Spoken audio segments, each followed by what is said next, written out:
Alright everyone, welcome to another office hours video. In this office hours, we're going to do a follow-up on our kind of other rotational dynamics video, where we're going to talk about how to compute moments of inertia, but with a couple additional kind of difficulties. And so if you haven't seen this chop, multiply, add thing explained, I would encourage you to go and visit the physics qubits video. I'll link it in the description. For what this chop, multiply, add kind of actually means. So there's a procedure associated basically with calculating moments of inertia. We can hop right in with a little review, but if you haven't seen the video that actually explains this procedure, I really encourage you to go check it out. But the idea is that when we're doing rotational dynamics, right, we need to somehow compute the rotational inertia of any objects that are undergoing torques.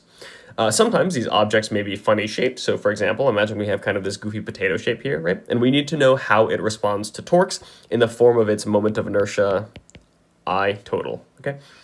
And so this chop, multiply, add procedure gives you kind of steps in order to understand how to use the formula that's usually in the back of a physics textbook that says the moment of inertia is r squared dm. In my opinion, this formula is kind of opaque, right? And so I really like using this chop, multiply, add framework to give myself kind of some concrete steps I can take towards actually constructing this integral and then evaluating it. So the idea is the first thing we need to do is chop up our shape into point particles of mass dm, because we know that how to compute the moment of inertia of a single point particle, right? And the question you have to answer during this first phase is, what coordinate should we use? In this case, for this goofy shape, it's not super obvious, but the idea is we want to kind of draw a little patch of this size, and we know this patch has some mass dm and has some distance r away from the pivot point here, right? Then when we talk about multiplying, what we know is that the contribution to the total moment of inertia of this one tiny patch is going to be r squared dm, right? So here we know that the moment of inertia from this patch is di is r squared dm. And then finally, when we add them together, what that means is we actually need to, using the chosen kind of coordinate of how we parameterized our shape, we need to actually integrate all of the combined moments of inertia from all these individual point particles, right? And so the question that you oftentimes have to answer during this add part is, how do you actually write down the boundaries of the shape mathematically, right? What are the actual coordinates that give you the ends of the shape? And so in principle, if you follow this chop, multiply, add procedure, you should be able to write down an evaluatable integral at the end of this, and then you can just evaluate the integral and figure out what the actual total moment of inertia is. Okay. And so what I wanted to do was hop in with a couple of example problems that show off kind of the wrenches that your teacher might throw into some problems for you. The first one is, what happens if we have a rod of varying density, right? When we looked at a quick example during the actual physics qubits video, we started with a rod and we assumed that the mass was uniformly distributed throughout the entire rod, but this is not necessarily going to be the case for everything you try to compute the moment of inertia for. And so in this case, what I've done is I've given you a rod, and we'll label its length to be L, but this mass density, right, the kind of mass per unit length, now varies depending on where you are on the rod. So because this mass density is A times X over L, the rod actually becomes heavier as you get farther away, as X becomes larger, right? And so now the question is, now that the rod has a varying moment of inertia, a varying mass density, then how do we use this new varying density to compute the total moment of inertia? Because it's getting heavier as we get farther away, we expect that this rod is going to have a much heavier moment of inertia than one where the mass is uniformly distributed, because we have this kind of concentration of mass far away from the pivot point. And so what we'll do is kind of go through what chop, multiply, add looks like for a rod with varying density now, right? So chop, right? Number one, we have to decide what coordinate to use.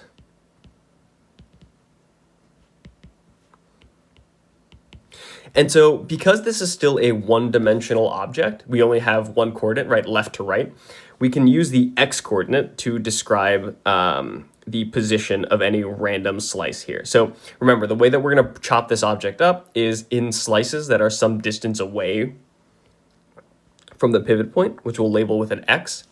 Each of these slices is going to have a little infinitesimal width, dx, and we know that the mass of the slice is dm, okay?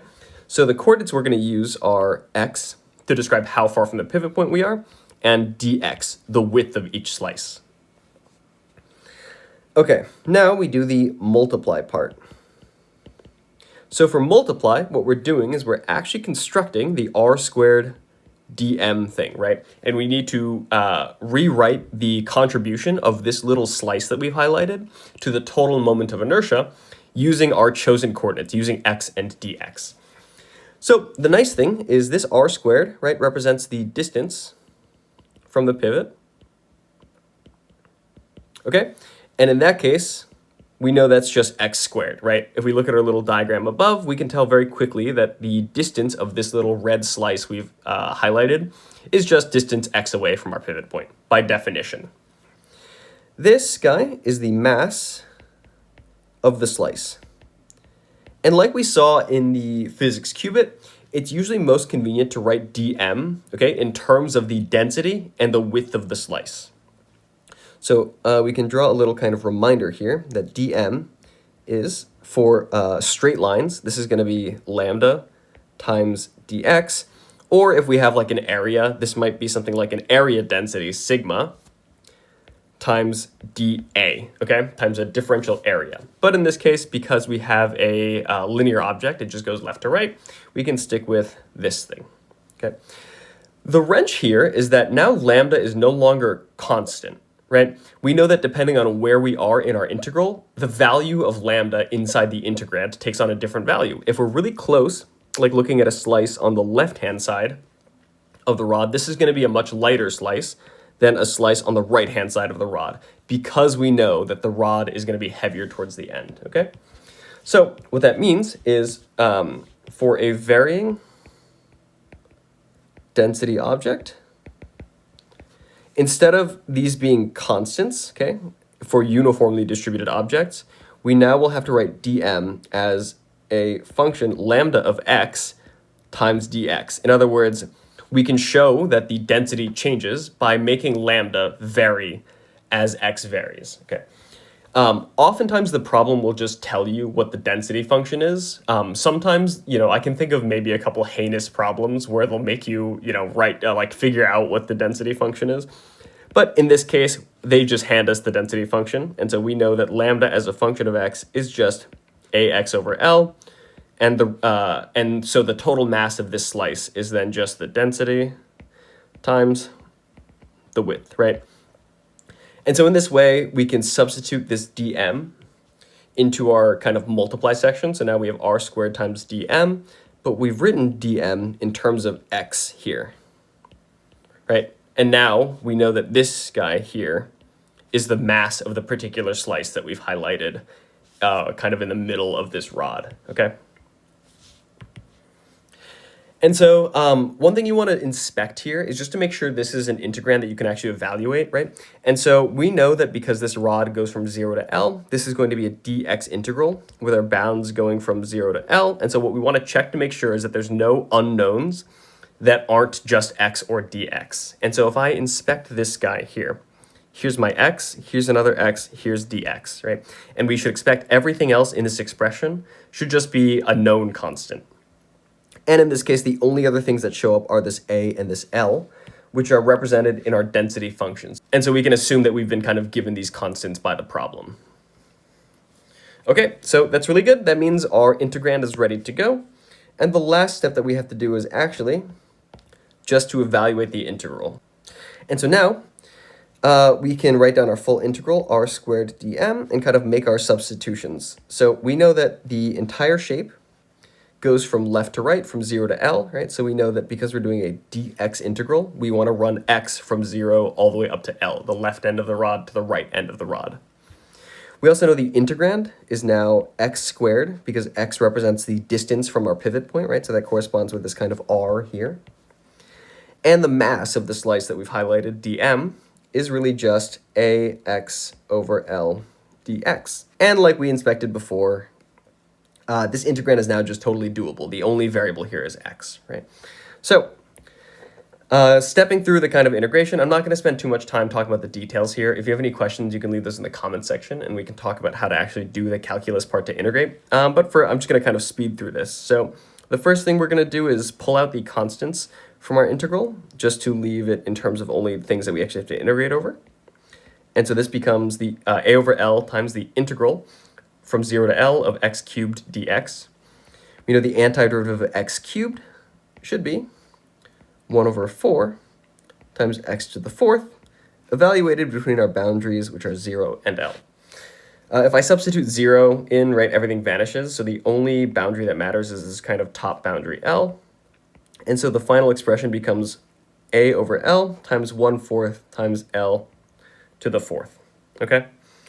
And so we can take a look at this and see that there's extra factors of L here. These will cancel. And our final result is going to be, I'm going to write it right here, a over 4 L cubed. Okay, cool. And so I really like this as a simple example of what to do when you have a varying mass density, right? And the thing I want to highlight again is that the only difference when you compare this to a kind of constant density problem is rather than getting a specific constant linear density lambda naught, now our density function varies. And so our integrand is going to have some x dependence. If you visit the physics qubit and check out the example problem we did, we can see that in that problem, right, we just had a constant lambda m over L, where m is the total mass and L is the total length. Now we have a density that varies. And so we have this ax over L that we introduce into our integrand here when we're thinking about the contribution of this particular slice to the total moment of inertia. Okay, cool. The other problem I wanted to go over is a little bit of a kind of a beastly problem. It's what happens when you have a two-dimensional shape, right? And so there's a couple extra things that we have to do when it comes to a 2D shape, and I think answering some of the questions involved in doing this chop, multiply, add thing become a little bit more difficult. So what I'm going to do is kind of show you all how to do this chop, multiply, add procedure when you have a problem that has multiple dimensions and you're not just going from 0 to L for like a rod, right? Okay, so first, the first speed bump we encounter is during the chop portion of our chop, multiply, add procedure. We need to come up with a way to find slices of equal distance from our rotation axis, right? So our question is, what coordinate gives us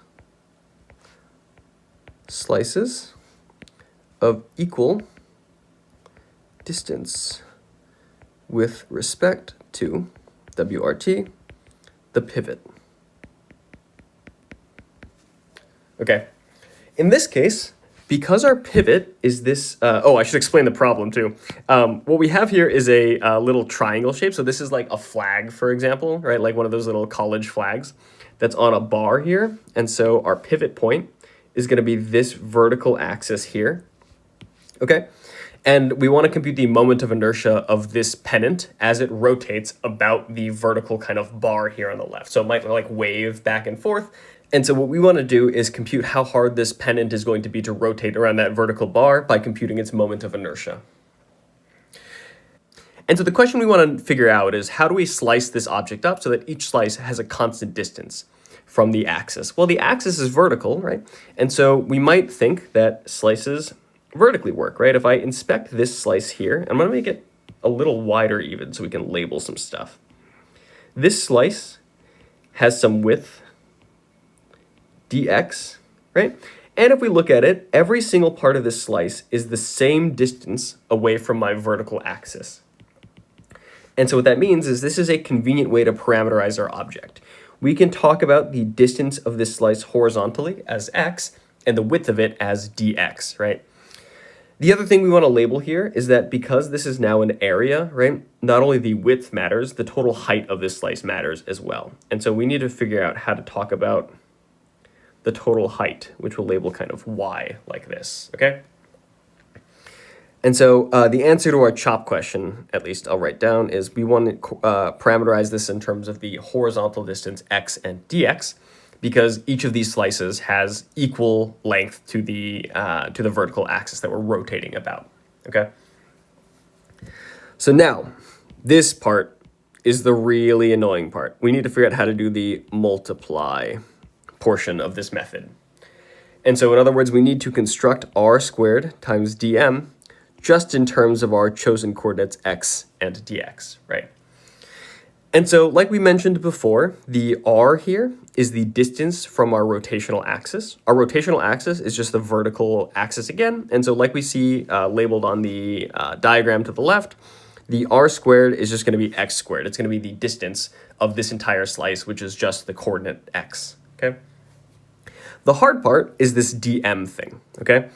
Like we talked about in the last problem, usually we'll rewrite dm in terms of either a linear density times a width or an area density times dA, okay? And so that means we need to find the differential area, the infinitesimal area of this slice on the left-hand side in the pennant, okay? Fortunately, the problem tells us that we have a constant density, sigma naught, and so we can really replace this sigma with a sigma naught. There's no kind of complicated thing here where we introduce a position dependence into our integrand through sigma naught. Okay, so the hard part is going to be writing dA in terms of x and y, okay? We need to figure out dA, the area of the slice. Okay, and so if I look at this slice, right, the width of this slice is going to be dx still, and we need to multiply by the height of the slice. We're allowed to use dx, right, because that's our chosen integration variable.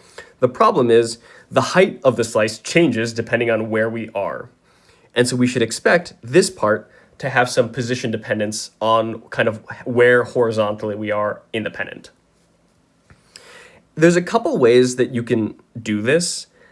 There's a kind of a slow way and a fast way, and I'll go over the, I won't say the slow way, but I'll say the more careful way to do it, and we'll kind of go over that way.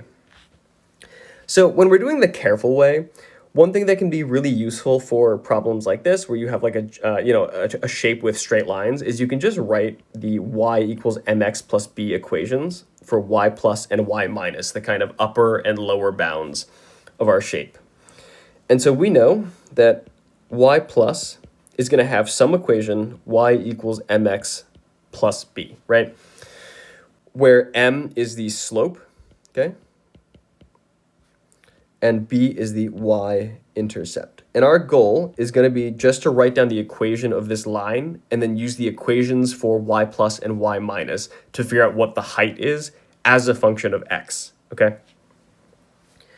And so if we take a look at the y-intercept, which is going to be where it intercepts on the vertical axis, we can see that this thing here must be h over 2, right? Because when x equals 0, when we're at the left end of the pennant, the y-coordinate is going to be the maximum value, or in other words, h over 2, the kind of height of the top part of the triangle, right? The harder part here is figuring out the slope, okay? So for the slope, we know this is going to be rise over run. In other words, the change in y over the change in x, okay? If we look at the rise, I know that the y-coordinate at the very beginning is h over 2, right? So it starts h over 2 above the axis. We know that the y-coordinate at the end is just 0. So over the course of this run from left to right, I know that the total rise is minus h over 2. This y-coordinate drops from h over 2 to 0, so it drops by h over 2. On the other hand, the run is the difference between the right endpoint and the left endpoint. And so fortunately, our diagram is nicely labeled. Well, it used to be nicely labeled. Now it's kind of a mishmash, but we know that the pennant has a horizontal length of capital L, right? So the total run here is going to be just L. And so that tells us our slope is minus h over 2L after we simplify. And so this is nice because we know that dA we can now rewrite as the width of the slice dx times the height of the slice. And we know that the height of this guy, y plus, is going to be minus h over 2L times x plus h over 2, right? And so because our pennant is made up of both an upper and lower triangle, the total height of any particular slice is going to be kind of twice as big as y plus is, right? And so we know that the total height is going to be h over 2L, let me write this out like this, is going to be 2 times minus h over 2L times x plus h over 2. Okay, and so let's simplify this and just make sure that this makes sense. So if I multiply this 2 throughout, what I'm going to get is minus h over L times x plus h. And what I'm going to do is simplify this one more step. So dx times, I'm going to factor out the h. So we have dx times h.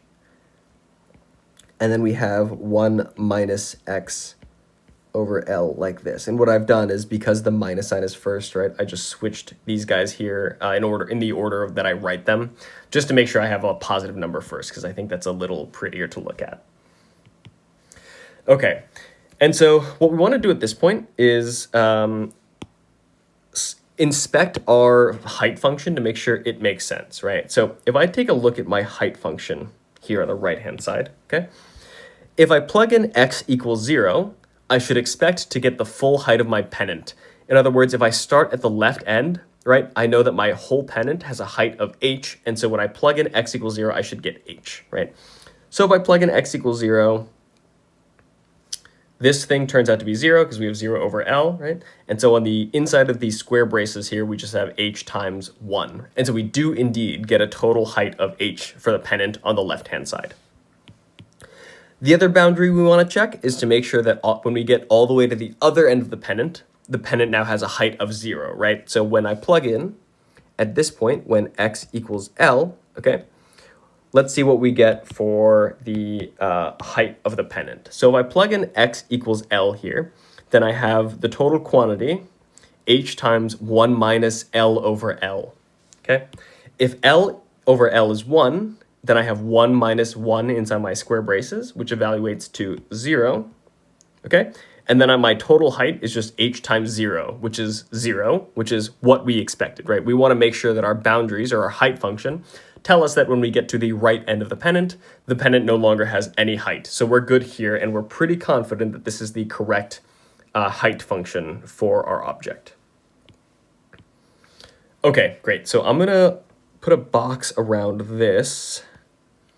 And let's go ahead and copy this expression over onto our next page for the final part of the chop, multiply, add thing. So copy, okay, new page, and paste. And let's label this as dA, okay? And so, like we were looking at before, right, the goal is to compute the integral of this r squared dm guy. So let me write out that whole thing again.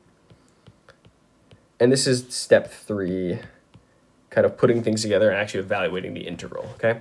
So in order of what we did, we knew that the way that we parameterize things, r squared is just x squared, right? The horizontal distance along our pennant. We found that dm is just our constant area density, sigma naught, times the area of that small patch we were considering, which is dA.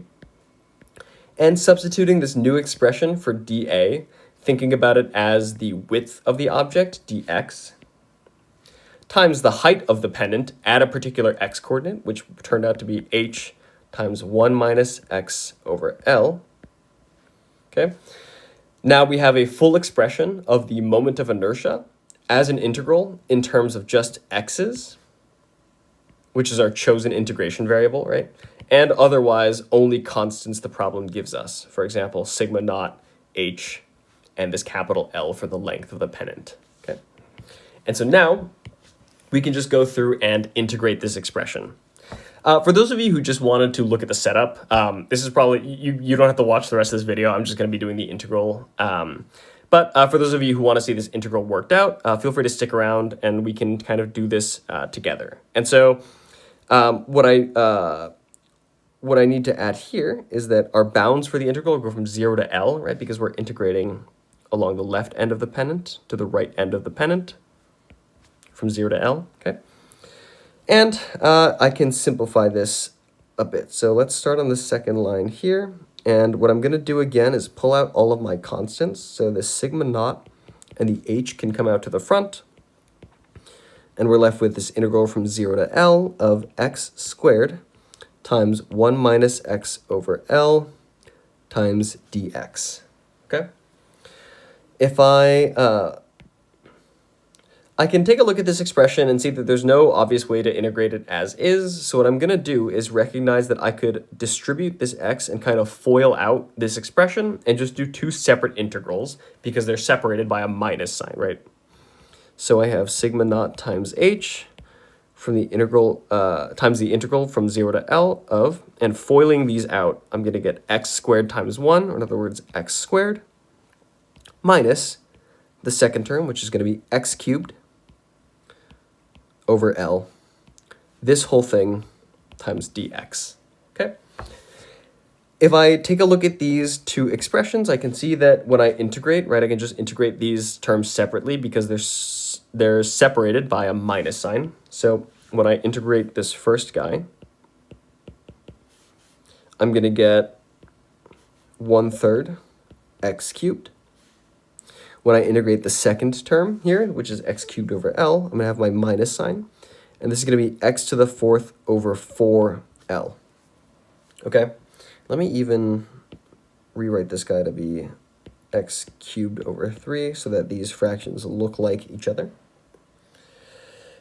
And then we know that we have to evaluate this integral from our bounds 0 to L, right? And so what I notice, if I plug in 0, both of these terms vanish. So this whole thing disappears. And the only part that survives is when we plug in this uppercase L for the top bound.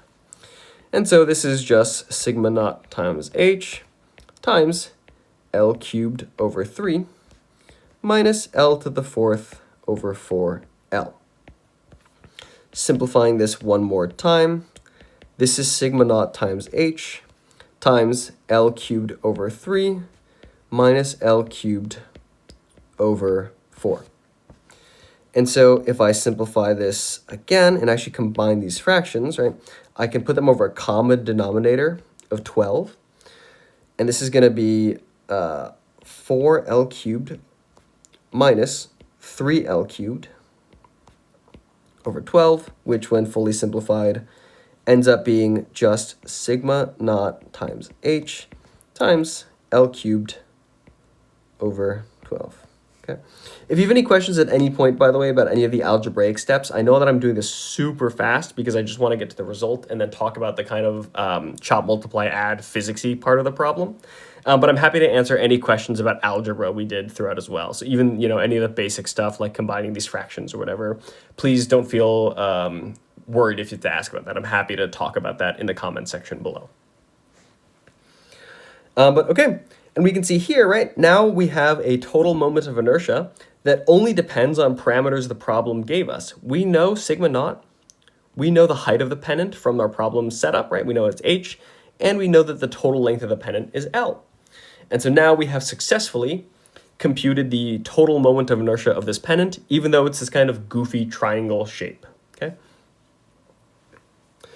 Okay, so we can call this problem here and go on to a summary. I just wanted to kind of highlight the things that we had to do in order to successfully complete this problem. So remember, our first example was what happened when we had a varying density.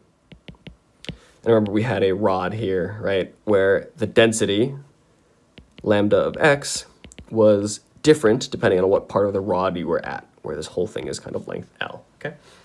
And so normally, when we think about the density of the rod, if it's a uniform density, then we have a really easy way to write the mass of a particular slice in terms of the uniform kind of constant density lambda naught times the width of whatever slice we're looking at, right? If we have a varying density, the monkey wrench that introduces into our method is that now this lambda naught is no longer constant. This is lambda as a function of x times dx. And now, right, the density changes depending on where in the integral you are. If you're on the left end of the rod, you're going to have a different density value than on the right hand of the rod.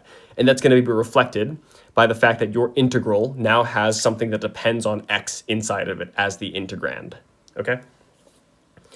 In hard problems where you have varying density and 2 dimensions, this is going to look like something like this, where you have an area density, I should say, that depends on both x and y. It could generally depend on where you are horizontally or vertically in the shape.